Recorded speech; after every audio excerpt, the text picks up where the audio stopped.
Masagi chahi yankhai makhada leriba health worker makhoi mari vaccine se kaplubadagi I nangsile amadi makhoi gi platelet count su nemthare haibagi report lakhi Lainasigi layong thingnaba natraga mahik sita sing haksang ni yaure covid positive oire khangbaga isani yumda tawjaba yabadugumba tips khara covid ki tika thaba vaccine kapthokpa dana yaya tawnaringi marak staida covid tika tharubadai nangslaktuna siba yaure dana viral werkiba paw kharadagi vaccine kapasi fatte vaccine kapoidavani vaccine se khudong thiningai ni dana mioi kharana henjin bawata da sandurpadagi vaccine kaproi ningkiba mioi kongai mani nakalamrom dana vaccine kapla matung da su covid positive oine covid vaccine simas kana davani madu kaplu no dana social media da yaya lawbagi pawsu mayam adu maktanari asgumba mayamasna vaccine kaptri vasing dadi wahang amalai aibu vaccine kapana faribra kaptana dum tosra wahang singa sigi pawkhum videos de khumnase side effect ki matang dagi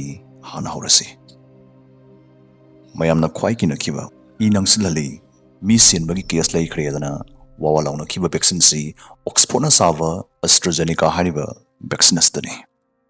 masigi tika si malem glibak cham henbana makhoi gi praja singda pakta kap khrabatumba tika makhalamani aikoina india da kablibasi vaccine makhalani ni covisil haibama covaxin haibama covisil hariba vaccine asimukti ngasai gi akhoi gi AstraZeneca hariba nangsilanbagi case lai khraba vaccine asiga chap manaba vaccine makhalamani makhoi se karamna semi khangbining basingna mamang sem khraba video amagi link hapcharamge description da lakbiya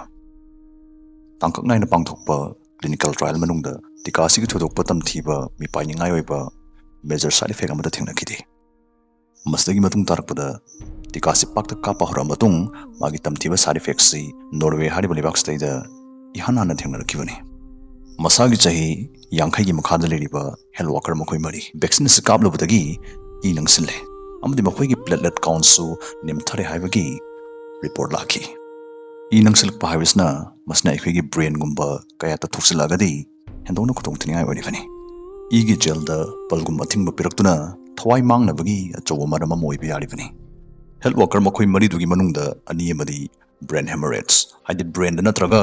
brain gi akoibada kind thurapana maram oiduna laikhidre thodos gi matung tamthiba manaba case asi denmark hariba leba asdasu thukchilaktuna nupi message lakhi ikan kanadana Italy da miyoi ama UK da miyoi taret AstraZeneca vaccine kaplubga mari lenana nangsilakpadagi Shire haiba report mathang sandorakhi asgumba casing siga kandagi Denmark Iceland Norway na singba tongan maleba kyada AstraZeneca vaccine si matum kharagi ban tawki thingjinkhi medical organization kya ne ram staida akupa meeting changbarakhi EMA gi matungina hojik leriba data singdi infam oiduna study tawbada mi lak ama AstraZeneca vaccine se kapu khudingi mioi amamamda masigi nangsinbagi major side effect si thengnaba yabagi oithokpalai masimakti yam tangna thokadabadgumba khudong thiba amani dana makoina phongdoklei British Health Regulator BHR gi matungina di tika sigi riksi amukso hanthari mi lak ani makhai kapu khudingi subne mioi amakakta thengnaba yaba case ni dana makoina phongdoi masifau the vaccine sigi riksi adumak wangli dana khanba kongai me yawgani wakal khara yang khanaba atop sibanaba khudong thibaga mari lenaba thawdo khara ga changdamna dringsi car accident mi amna laibak thiduna siba yabagi riksi chonga da mani irang naraga siba yabagi riksasna lishing da mani AstraZeneca vaccine si masik kapadagi siba yabagi riksasna lak tamoiragadi masimakti yam tangna thokadaba khudong thibani haibani tika si Kappubadei siba yabagi rikstagidi COVID-19 lainas naraga siba yabagi riksna kahina wangmana kahina henmana AstraZeneca vaccine si masima khatana kapthanaba experts na recommend tawe tika sna thuan bayaba amangbadagidi mana piri kanavasna yam heli haibani masi fanoiduna su nemi hariba riksifau lowa pamdaba lebakyane Germany, Netherlands, Philippines, Portugal, Spain, Hairiba Lebak Singstasu, AstraZeneca tika si masagi chahi yankhai dagina humpu phaugi manungda leiba miyoisingna kapada thingba thame nangsilakpagi riksi nahasingdana hena wangi haibagidamak age limit si set tofsleivani India gi oinadi AstraZeneca manaba Covishield si kapada I nang silaktuna kutong tiba takibagi pausi laingak na mamonsing na thadoktabana case kya laikhrai basi masi tangnang makhang mangamdri matangsta makoina mamonsing dribasi afaba poloi magidamak longnam khara tawbuda dose leite haibugi filmdani ama boiro India gumba covid case si jara hengali bali box tadi risk masasi kiduna tothokpadai di tika si makhatana kapthabana hendokna kanagani dana medical experts singna phungdoi AstraZeneca amadi Covishield sinataba Pfizer Moderna amsung Covaxin goinadi hairiba sigumba tamthiba side effects si hongju phawgidi thengnaba leitri ichilina okran hangbiri vaccine kapla matungda nari basi positive ori basi masi kamdori pano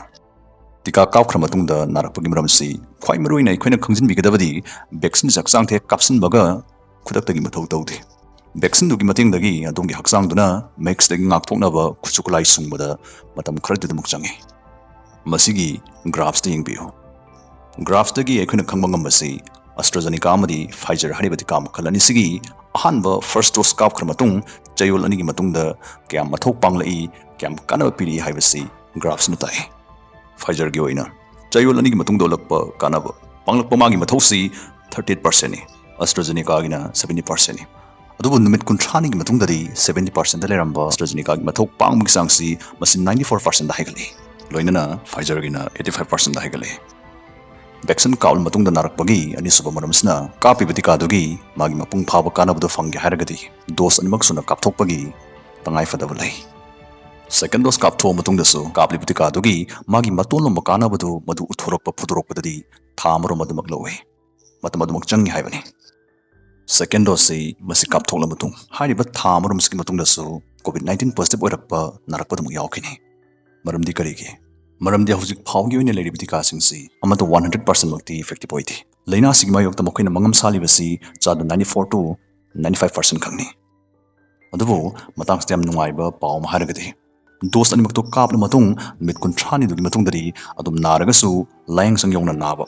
amadi covid-19 hariba leina simungna maram oiduna sigadabagi risk to di 0% haiba yare dana experts na phungtoi tika aduna mungtang magi chap chaba mathok to panga khragadi covid-19 sin naraga su tamtina na bai dudi oiraroi siba yabagi changdadi nararoi haibani asingumba meetings dagi yenglagadi leidiba vaccine khudingmaksi 100% effective oi haiba yaidana vaccine experts na phungdoi leina sigi layong thingnaba natraga mahik sita singna haksang na yaure covid positive oire khangbaga isana yimda tawjaba yabadugumba tips kharaga haijage number 1 mahimanai yam thakpiba mathangda steam inhalation hadi ising lumbai asaba manel honjanba